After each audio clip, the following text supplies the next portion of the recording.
Welcome. Love it, David. Every time it's my turn. It was on mute. I looked at it. I Look, was you're doing my good. little dance and I'm making sure. Then all of a sudden, when you went, oh, Oh, there you there you go. go. So we now know. Knowing's half the battle. That's G.I. Joe. Go, Look, Joe. you put David Washington down now instead of Apex, and I put I No, can't. it's in there. It's in there. Oh, It's you have to after just the read day, it. right? It's Okay, after so David Washington. There, I'll I'm just fix trying it. to learn from you. So, I didn't set that up. I when I jumped in, it was David okay. Washington. Well, I you just can't make this shit noticed. up. So, um, God, David Washington, and I'm Joel Hoxley, Yes, and we want to get this one done but real I'm not. quick, I'm not God. man. Donald Trump has now.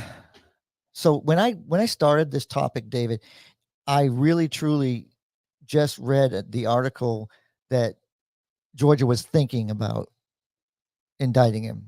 Sure. Then the next day, or later that day, at 8:30 at night, they dropped the indictment.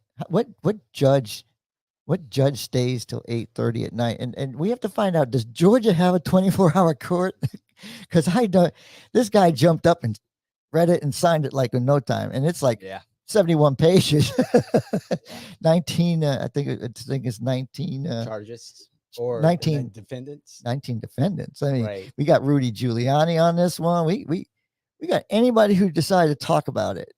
So Right. I took a peek at it, and of the 19 who were charged, one of them stood out for me, and it is the state senator Sean Smith of the 48th district. I think northern is a his district is just north Fulton County, of Atlanta. Yes, Fulton County. and so seeing his name, did a little research. He was one of those false electors, alleged false electors that the campaign discussed with about presenting as an elector to swing the Georgia delegation to Trump, and did a little bit more research and saw that that particular district says a lot about where Georgia is moving as far as politically. And for a moment before it was redistricted, and we'll go back a little further. This was a significant Trump red district, conservative district. Hmm. But over time, the Democrats took the seat and it was moving more and more moderate, and Michelle Au became the state senator. Seeing that after redistricting, it became a +4 Did did Trump did she can't? Okay, I'm not going to go there, but because it was redistrict. you It do know that became the a people that are leaving Florida have to go somewhere, they go to and Georgia's Georgia. really close. They go to Georgia. So You do know there's a they band redid called they there's a band called Georgia Florida Line. yes, because and Sean had Senator Smith had the seat prior to Senator Al, and when they redistricted and made it a Biden, I'm sorry, a Trump four, he reclaimed the seat. She became a state rep again, but in looking at this indictment and just looking at the political landscape and how things are changing in Georgia, I just found it very fascinating, that kind of subplot in all of this, and how this particular indictment is affecting local races, local personalities, local politics. Well, I mean, it's gotten DeSantis to tell everybody that Trump lost. I mean, how many? They got to be a point. Like now, even DeSantis is having to say, no, Trump lost that. Like, May I make a clarification? I yeah, don't know why I was Sean. I said Sean Smith. I don't know why it says Smith. Is State Senator Sean Still, Still, Sean well, Still. I'll tell you how we make that mistake because, we have our liberal Smith here, and we've been talking a lot about him lately. So probably that's why. But David, it's good observation. what you're looking at. Like the prosecutor wants to have this thing done. Now she stood there and said this, right? Right. She wants to have it done in 6 months. She's got 19 defendants. She wants to put them all on trial at the same time. Do you know what a courthouse with 19 defendants, with 19 of their own lawyers, one of each of their own lawyers, so that's 19 lawyers, and then you can't fit them in your Georgia courtroom, and it will never happen.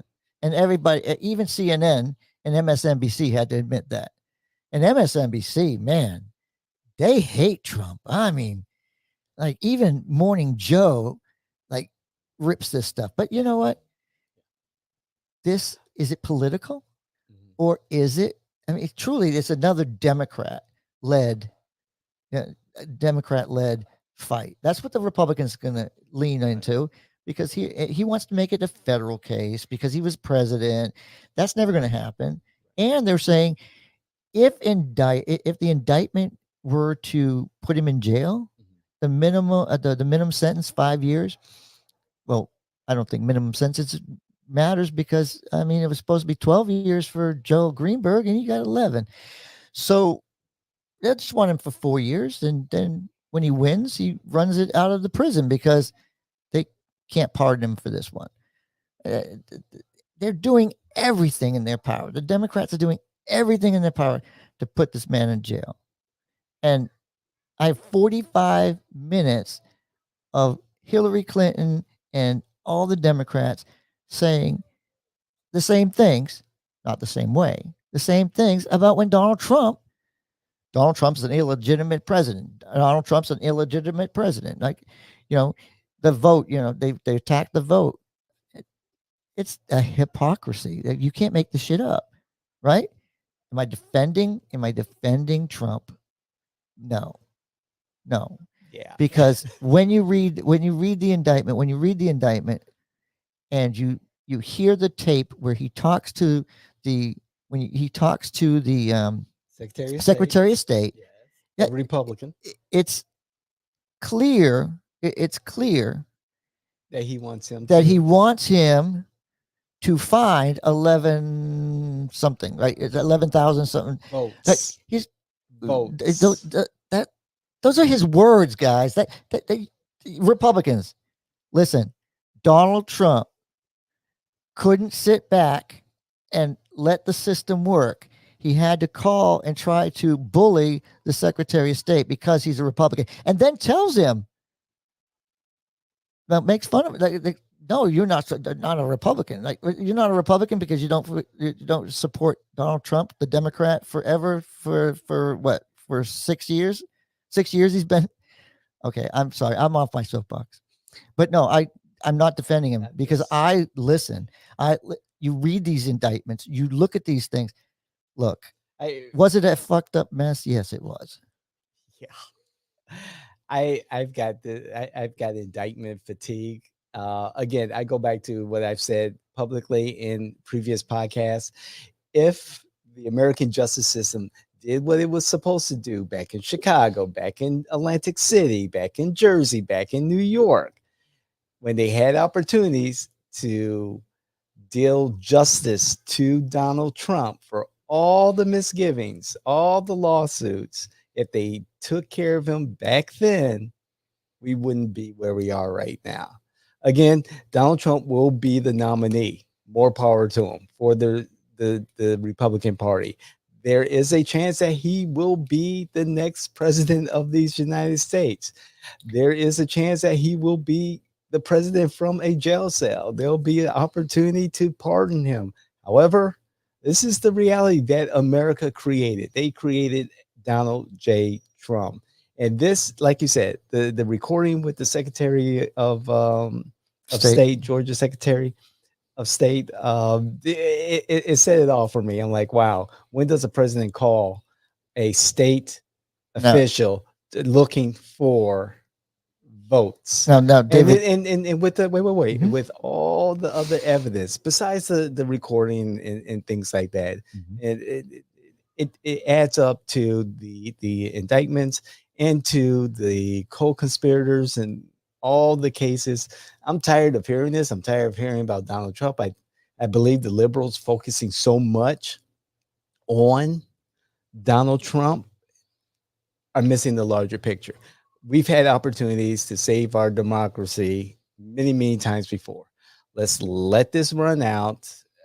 And man, our Christmas season is going to be all about Donald Trump. Oh, let it run look, out. Let justice, the wheels of justice, just clog their way through. He is the nominee.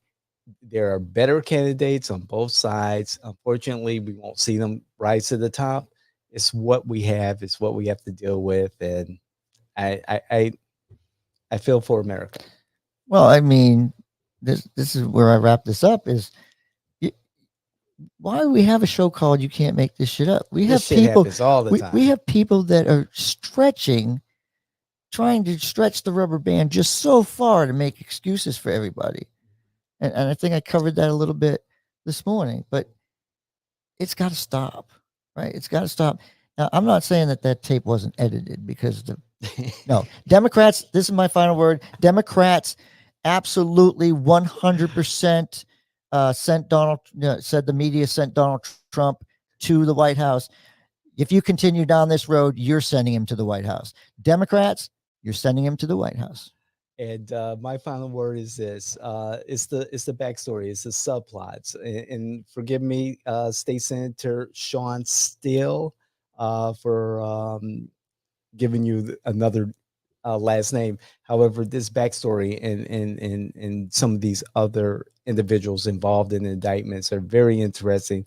And with his particular situation, his district, and the politics playing out, it's a lesson that hopefully Georgians and Americans are learning, that the political landscape is changing.